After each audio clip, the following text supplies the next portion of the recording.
You ever have a night where your whole life flips on its head and you know deep down, right there in your gut, that nothing's ever going to be the same again? Yeah. That's exactly what happened to me. Claire Morgan, flying somewhere over Nebraska with a suitcase full of grief and a daughter who still believes in happy endings. And let me tell you, the craziest part? It wasn't the funeral or the years of holding it together solo or any of that stuff folks think breaks a person. No, it was just a soft, low voice behind me and a cold chill on the back of my neck that told me some people can mess up your whole world with nothing but a whisper. So there I was, seat 22B, watching the city lights fall away beneath us. Sophie curled up and asleep on my arm, her little hand still sticky from the chocolate milk the airline hands out like a peace offering. I was just trying to keep it together, minding my own, when I caught the edge of a man's voice slithering over the seats from a couple rows back. Hey, sweetheart, bet you'd be warmer without that jacket. Why don't you take it off for us? Now, I've been through enough to know when trouble's brewing. I didn't move, didn't speak, just tried to ignore him, but then I felt his hand creep over the back of my seat, fingers brushing just a little too close, and my whole body went tight like a violin string. Please don't touch me, I managed to say, as steady as I could muster. Me pulse was hammering. You know that feeling, right, where you realize you're not safe, and suddenly every single second stretches out like it's got teeth. There was this hush, everyone suddenly real interested in their phones. Then the guy behind me laughed, sharp and mean, and before I knew it, the man beside me, Ethan, I'd learned Latour just unbuckled his seatbelt and stood up, not loud or showy, just calm, big enough to block the view like he's done this before. He didn't say much, just looked at the guy and said, "You need to stop." No threats, no yelling, just those 3 words, quiet, like an order from someone who expects to be obeyed.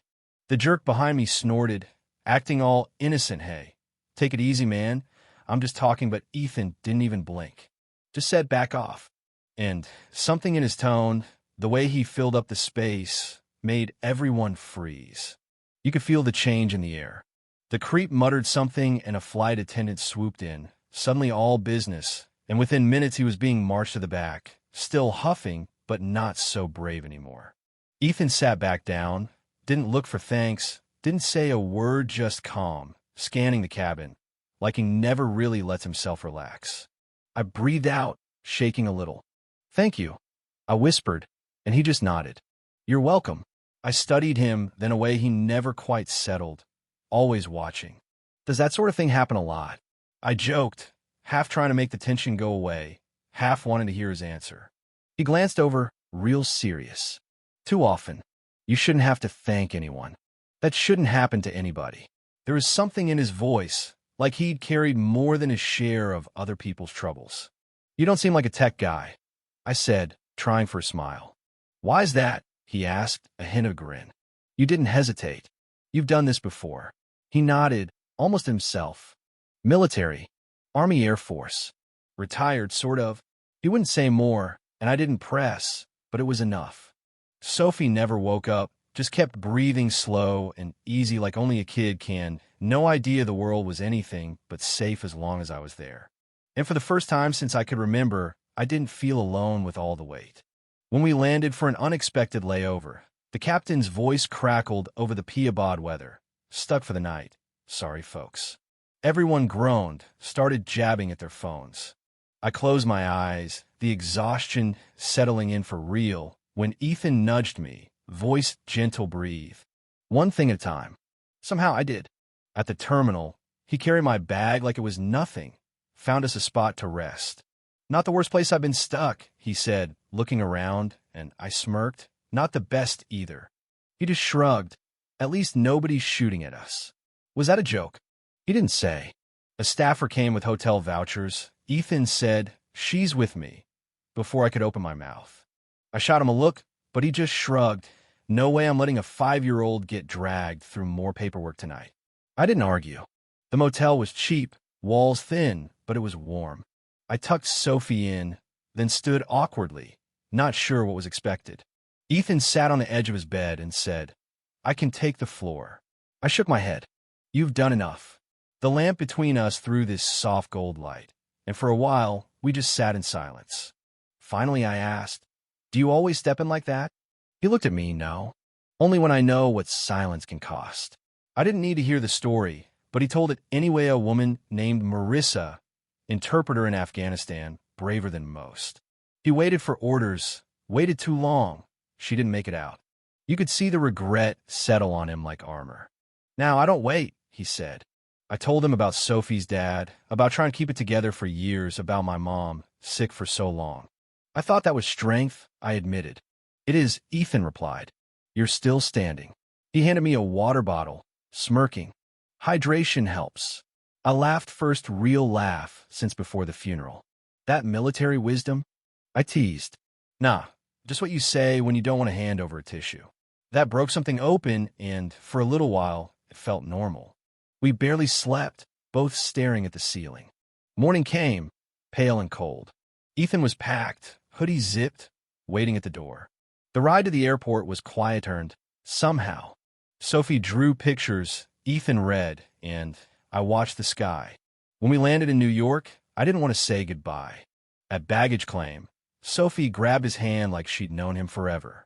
She's a strong kid, he said. She gets it from her grandma. I answered. Thanks for everything. I managed, and he just shook my hand firm warm. Take care. Then he was gone. Days slipped by. Life snapped back, but the city felt colder. I found myself searching his name. Just once Ethan Cole, colonel, decorated for a rescue mission, no details, just a man who'd stepped up again and again. Next morning, my doorbell rang. Ethan stood there, Sophie's forgotten drawing his hand, 3 stick figures holding hands. Your address was on the luggage tag, he said, almost sheepish. Come in, I said, and just like that, the whole apartment felt different, full, like maybe something was starting. Then there's always a twist, right? A knock at the door, a man in a suit, badge on his belt. Colonel Cole, we need to talk about the Cairo file. Ethan stiffened, just for a moment. I'm sorry, he whispered, then stepped outside with the man. I stood there, frozen, Sophie playing in the next room, heart thudding like I was falling off a cliff. That night, I searched stories about the Cairo file, about a mission gone wrong, civilian casualties, guilt that never let go. Days passed. No word. I waited, wondering if I'd ever see him again. A week later, sunrise, he was there outside my door. I thought I was protecting you by keeping my past out, he said. But maybe I was the one who needed protecting. He told me the truth about Cairo, about the call he couldn't take back. I let him in, not with promises or forgiveness, but just permission to stay. I wanted you to see men at just the uniform, he said. I never flinched, Ethan, I whispered. I just didn't know. Sophie barreled in, pajamas and all. You came back, she cried, and he grinned. Over coffee, I asked what came next. That's up to you, he said. I don't want to be here out of duty. I want to choose this. Choose you. And for the first time, I reached for his hand, and he took it. A year later, Sophie graduated kindergarten. Ethan stood at the back, not hiding, just there.